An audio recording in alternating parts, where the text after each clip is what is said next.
அன்றாட ஆன்மீகம் நிகழ்ச்சியில் உங்களை சந்திப்பதில் மிக்க மகிழ்ச்சி. உங்கள் அனைவருக்கும் எனது கனிவான பணிவான வணக்கங்கள். நம்ம டெய்லி பாருங்கள், பல வேலைகளை செஞ்சிட்ருக்குறோம், பல சொற்பொழிகள் மாதிரி பேசிகிட்டே இருக்கிறோம். நம்ம எண்ணங்களை வெளிப்படுத்துகின்றோம். நம்ம எண்ணங்களை வெளிப்படுத்தி எல்லோருக்கும் புரியும் வகையில் எல்லோருக்கும் தெளிவாக பேசுகின்றோம். ஆனால் வெளியில் பேசுகிறது ஒன்று, உள்ளே எண்ணுறது ஒன்று அப்படின்னு சில பேர் நினைத்து செய்வாங்க. இந்த ருத்ராட்ச பூனைன்னு ஒரு சொற்றொடர் உண்டு. அது என்ன பண்ணுமா, பூனை என்ன பண்ணுமா, ருத்ராட்சமெல்லாம் போட்டுட்டு இனிமேல் நான் மாமிசமே சாப்பிட மாட்டேன், நான் சைவமாகிவிட்டேன் என்று பூஜை போட்டுட்டு சிவசிவா சிவசிவா நமசிவாயா சொல்லிக்கிட்டு ஒரு சாம்பல் மேட்டில் படுத்துருக்குமா. அப்போ ஒரு எலி ஒன்று ஓடும், பட்டுன்னு ஓடி பாஞ்சு பிடிச்சிடும். அது நினைப்பது ஒன்று, செய்வது வேறு அப்படிங்கிறத சொல்லுவாங்க. நம்ம வாழ்க்கையில் சில பேர் பார்த்திங்கனாக்க சொல்லிட்டே இருப்பாங்க. அவங்க பேச்செல்லாம் பார்த்திங்கனாக்க பெரிய பெரிய வேதாந்த சொற்களை பேசுவார்கள். ஆதிசங்கரன் அத்வைதா அப்படிம்பார், மாத்வாச்சாரியார் அப்படிம்பாருங்க, ராமானுஜரை பற்றி பேசுவாங்க, பட்டினத்தாரை பற்றி பேசுவாங்க, வள்ளலாரை பற்றி. பட்டினத்தாரை பற்றி ஒன்றுமே வராதியா, காதருந்த ஊசியும் வாராதுகான் அப்படிம்பார். இதெல்லாம் பெரிய பெரிய சொற்பொழிகள் வேதாந்தமெல்லாம் சொல்லுவாங்க. ஆனாக்க ஒவ்வொரு கணக்குலேயும் அண்ணா பைசா கணக்குலேயே குறியாக இருப்பாங்க. இவங்களுக்கெல்லாம் எப்போ பாரு, எத்தனை தான் பேசினாலும் பேசுவது வேறு, அது உலகத்துக்கு, இவர் நடப்பது வேறு, தனக்கு அப்படி இருப்பார். இன்னும் சில பேர் இருக்காங்க, எனக்கு ஒன்றுமே தேவையில்லைங்க, நான் எதுலேயுமே ஈடுபாடு கொள்ள மாட்டேங்க, எனக்கு என்ன வேணும், ஒன்றும் வேண்டாம், நான் சுகமாக இருக்கிறேன், எனக்கு என்னங்க தேவையில்லை அப்படிம்பார். இது பெண்மணிகளுக்கு இது ரொம்ப சாதாரணம். எனக்கு ஒன்றும் வேணாங்க, நான் எல்லாம் பார்த்து ஆண்டு அனுபவிச்சிட்டேன், எனக்கு என்ன வேணும், எனக்கு ஒன்றும் வேண்டாம், நான் நிம்மதியாக இருக்கேன், இதெல்லாம் சாதாரணமாக பேசுவாங்க. ஆனால் எங்கேயோ ஒரு இடத்துல பார்த்தேன், அந்த அம்மா பார்த்திங்களா, அவங்க இப்போ புடவை வாங்கிட்டு வராங்க பார்த்திங்களா, என்ன மாதிரி ஒரு புடவை வாங்கியிருக்காங்க அது பாருங்கள், அது கட் சாரிங்க, அது இந்த சாரிங்க, அந்த சாரிங்க என்னெல்லாமோ சொல்லுவாங்க. அது தனக்கு வேணும்னு ஆசைப்படுவாங்க. எனக்கு போதுங்க, நல்லா ஆண்டு அனுபவிச்சிட்டேங்க. அந்த ஏற்ற வீட்டில் பாருங்கள் என்னென்னமோ டைல்ஸ் போட்டுக்கிறேன், பார்த்தா பாருங்கள் என்ன மாதிரி டைல்ஸ் இருக்குது, இதான் வேண்டாங்கிறீங்களே, அப்புறம் அதை பார்த்து நீங்கள் எதிர்ச்சப்படுறீங்க. அப்புறம் இன்னும் சில பேர் சொல்லுவாங்க, எல்லாம் போகிறங்க, இனிமேல் செடி கொடியெல்லாம் வச்சக்கூடாதுங்க, ஆனாக்க கொரியன் கிராஸ் லான் போடணும், ஷேட் பிளான்ட் கிராஸ் போட்டு லான் போடணும். இவங்க சொல்கிறது ஒன்று வேண்டாம் ஒன்று வேண்டாம்னு சொல்லிகிட்டு இருப்பாங்க. ஆனாக்க செய்கிறது பூரா, விருப்பப்படுறது பூரா ஏங்குவாங்க. சொல்லுவது வேறு, செய்வது வேறு. ஒன்று வேண்டான்னு வாய் சொல்லுது, ஆனாக்கா மனம் ஏங்குகின்றது, அது வேணும் இது வேணும்னு ஏங்குகிறது. அது எப்படிங்க அது உலகத்தில்? இது பார்த்திங்கனாக்க எதுவுமே உண்மையாக இருக்க வேண்டும். பட்டினத்தார் சொன்னாக்கா பட்டினத்தார் புரிஞ்சுக்கணும். பட்டினத்தார் சொன்னது காதிருந்த ஊசியும் வராதுக்கான நம்ம என்ன தெரிஞ்சுக்கிட்டோம், ஒழிச்சு கிழிச்சு சேர்த்து பணத்தை வைக்கக்கூடாது, அதுக்கு உண்டான வகையில் தான தர்மங்களை செய்துவிட வேண்டும். நம்ம கையில் ஒன்றும் வச்சுக்க வேண்டாம், ஏன்னா தெரியுமில்ல ஒன்றும் வராதுன்னு. வயதானவர்களுக்கு, முக்கியமான வயதான பெண்மணிகளுக்கு இது ஒரு கருத்தான பாடம். அவங்க அதை செய்ய மாட்டாங்க. பேசுகிறது சொல்லுவாங்க, எனக்கு ஒன்றும் வேண்டாங்க, எனக்கு எல்லாம் இருக்குங்க, இருக்குங்க, தேவையில்லைங்க எல்லாம் சொல்லுவாங்க. ஆனால் இதெல்லாம் செஞ்சிட்ருப்பாங்க.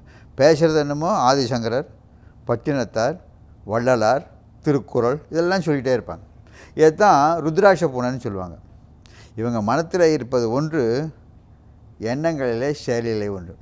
இது ஆதிசங்கரர் என்ன பண்ணுறாரு, ஒரு சிறப்பாக பஜகோவிந்தம் என்கின்ற பாட்டில் வெகு சிறப்பாக எடுத்து காட்டியிருக்கிறார். இந்த சாமியாருங்களாம் பார்த்துருப்போம், நம்ம பலவிதமான சாமியார்கள் இருப்பாங்க. சில சாமியார்கள் தாடி வளர்த்துட்ருப்பாங்க, நீண்ட தாடி. சில சாமியார்கள் உடம்பு பூரா சாம்பல் பூசியிருப்பார்கள். சிலர் உடலில் துணி அணிந்திருப்பார்கள். சிலர் அகோரின்னு சொல்லுவாங்கள்ல, அவங்க உடலில் துணி இல்லாமலும் இருப்பாங்க. சில பேர் மொட்டை போட்டிருப்பாங்க, சில பேர் காஷாயம் பூசியிருப்பாங்க, சில பேர் இப்படியெல்லாம் பலவர்கள் அவர் சொல்கிறார் பாருங்க. ஆனால் இத்தனையும் இருந்துக்கிட்டு அவங்க உண்மையை அறியவில்லை. அது சங்கரருடைய, ஆதிசங்கரருடைய பஜகோவிந்தத்தில் வருகின்ற ஒரு செய்யுள், ஒரு பாட்டு. ஜடிலகா முண்டி லுஞ்சித்த கேசகா காஷா எம்பர பகுகிருத வேஷகா. அவங்க இத்தனையும் வேஷம் போடுவாங்க. எதுக்கு? நாங்கள் உதர நிமித்தம் பகுகிருத வேஷம். இவங்க என்ன வேறு, எனக்கு என்ன பண்ணுவாங்க, ஜடிலகா முண்டி லுஞ்சித்த கேசகா, தாடி வளைச்சிருப்பாங்க, ஜடை மடி, ஜடைன்னா ஜடிலகான ஜடையை வச்சுருப்பாங்க, பெருசாக தலைமையில் கொட்டிகிட்ருக்கும், தாடி வச்சு மீசையெல்லாம் வச்சுருப்பாங்க. ஜடிலகா முண்டி, முண்டம் பண்ணியிருப்பாங்க, தலையை கம்ப்ளீட்டாக ஷேவ் பண்ணியிருப்பாங்க, மொட்டை அடிச்சிட்ருப்பாங்க. ஜடிலகா முண்டி லுஞ்சித்த கேசகா, ஒவ்வொரு முடியாக அவங்க எடுத்திருப்பாங்க, பிச்சு பிச்சு எடுத்திருப்பாங்க. ஜடிலகா முண்டி லுஞ்சித கேசகா காஷாயம்பர பகுக்கிருத வேஷகா, காஷாயம் போட்டிருப்பாங்க. அதுவே துணியே இல்லாமல் இன்னொரு வேஷம் போட்டிருப்பாங்க. இந்த மாதிரி பல வேஷங்கள். இதெல்லாம் எதுக்கு போடுறாங்க? உதர நிமித்தம் பகுக்கிருத வேஷம். அவங்களுக்கு வேண்டியது சாப்பாடு.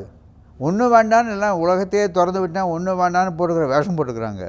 இருந்தாலும் பாருங்கள், சாப்பாட்டுக்காக தான் இத்தனையும் வேஷம் போட்டுக்கிறாங்க. இவங்கெல்லாம் போலிச்சாமியார்கள். இவர்கள் இந்த போலிச்சாமியார்களை பற்றி சொல்கிறச்ச சங்கரர் என்ன சொல்கிறாருனாக்கா, உண்மையை அறியாது உடல் வளர்ப்பதற்காகவே இத்தனை வேஷத்தை போட்டிருக்கிறாங்களே இவங்கெல்லாம். இது போல தான் நம்முடைய இல்லங்களிலே பல முதியோர்கள், முக்கியமாக பெண்மணிகள், ஒன்று வேண்டாம்னு சொல்லிட்டு அது இல்லை இது இல்லைன்னு வருத்தப்பட்டு இருப்பாங்க. அவங்க வீடு இவ்வளோ ஷேப்பாக வச்சுருக்குறாங்க. அவங்க வீட்டுக்கு போயிருந்தேன் பாருங்கள், பக்கத்தில் போயிருந்தேன். என்னம்மா மார்பிள் டைல்ஸ் போட்டுக்கிறாங்க, இதான் வானாண்டி இல்லை. அப்புறம் அதை பற்றி ஏன் கவலைப்படுற? ஆகா, அவங்க வீட்டுக்கு போயிருந்தேன், கல்யாணி வீட்டுக்கு போயிருந்தேன். கல்யாணி வீட்டில் பாருங்கள், ஃபர்ஸ்ட் கிளாஸ் லான் போட்டிருந்தாங்க. நம்ம வீட்லேயும் தான் லான் போட்டுருக்குறோமே, ஏன் நீங்கள் வருத்தப்படணும்? அவங்க தான் அழகாக போடுற, நீ தான் வேண்டாங்கிறியே. இந்த எண்ணங்கள் இருப்பதில்லை. இதனால் இவங்களுக்கு என்ன ஆகுது பார்த்தீங்களா? தன் வீட்டில் இருக்கின்ற ஒரு பொருளை பார்த்து நிறைவு ஏற்படாது, குறை ஏற்படுகின்றது. குறை ஏற்படுகின்ற பொழுது மனம் தளர்ந்து விடுகின்றது. மனம் தளர்ந்தால் உடல்நிலை தளர்ந்து விடுகின்றது. ஏற்கனவே வயதானவர்கள் உடல்நிலை தருகின்ற பொழுது, உள்ள நிலை தருகின்ற பொழுது உடல்நிலை பலமற்று போகின்றது, பணி செய்ய முடியாமல் போகிறது. இதனால தான் அவங்களுக்கு டிப்ரெஷன் உருவாகின்றது. இந்த வயதானவர்களுக்கு டிப்ரெஷன் உருவாவதற்கு காரணம், தன்னிடம் ஒன்றுமில்லை என்கின்ற எண்ணத்தை உருவப்படுத்திக் கொள்கின்றார்கள். வளர்ந்துட்டோம். ஆகையினால்தான் வயதானவர்களுக்கு இந்த பட்டினத்தார் புத்தகத்தையும் சங்கரர் புத்தகத்தையும் படிக்கணும்னு சொல்கிறாங்க. அப்போ என்ன வரும்? நம்ம மனத்தில் ஒரு எண்ணங்கள் ஏற்படுவதற்கு அளவுக்கு நம்ம வளர்த்து கொள்வோம். அதற்காக தாங்க இந்த ஓல்டேஜில் பீப்புளுக்கு டிப்ரெஷன் வராமல் இருக்கணும்னாக்க, மென்டல் டிப்ரெஷன் வராமல் இருக்கணும்னாக்க, உடலிலே அசதி ஏற்படாமல் இருக்க வேண்டும் என்றால் எண்ணுகின்ற எண்ணங்கள் உயர்வான எண்ணங்களாக இருக்க வேண்டும். இந்த பெரிய ஆன்மீகவாதிகள், பட்டினத்தார், சங்கரர், வள்ளலார் போன்ற பெரிய ஆன்மீகவாதிகள் சொல்லிய கருத்துக்களை மனத்திலே ஊன்றி உண்மையை அறிந்து அந்த உண்மைக்கு தகுந்தாற்போல் ஏங்காமல் இருக்கணும். இவங்களுக்கு இந்த மனத்தில் ஏற்படுகின்ற ஏக்கத்தை விட்டுவிட்டு தெரிந்து கொள்ள வேண்டும். இந்த ஏக்கத்தை விட்டு விட்டாங்கன்னாக்க ஒரு விதமான தொந்தரவும் உண்டாகாது. இது இல்லாது வெறும் பட்டினத்தாரை படிச்சுக்கிட்டு, வள்ளலாரை படிச்சுக்கிட்டு, சங்கரரை படிச்சுக்கிட்டு, ராமாயணத்தை படிச்சுக்கிட்டு ஏங்கிட்டு இருந்தாக்க, எங்கள் வீட்டில் அது இல்லை இது இல்லை, அவங்க வீட்டில் அது இருக்குது, அந்த ஏக்கம் வரக்கூடாது. அப்படி இல்லாமல் இருக்குமே. ஆனால் வயது முதிர்ந்தவர்களுக்கு இந்த டிப்ரெஷன் என்பது வரவே வராது. மனத்தளர்ச்சி இல்லாவிட்டாக்க உடலிலே அயற்சி இருக்காது. மனத்தளர்ச்சியும் உடல் அயற்சியும் இல்லாமல் இருந்தாக்க வாழ்க்கை இனிமையாக இருக்கும். போகின்ற நாட்களும் கழிகின்ற நாட்களும் இனிமையாக கழிக்கலாம். இதை தாங்க எந்த வயதிலும் ஆன்மீகம் இளைஞர்கள், வயோதிகர்கள், பாலகர்கள் என்று கருத்து வேறுபாடு இல்லாமல் எல்லோருக்கும் ஆன்மீகம் அன்றாட வாழ்க்கையில் பல செய்திகளை கொடுக்கின்றன. மறுமுறை பார்ப்போமா?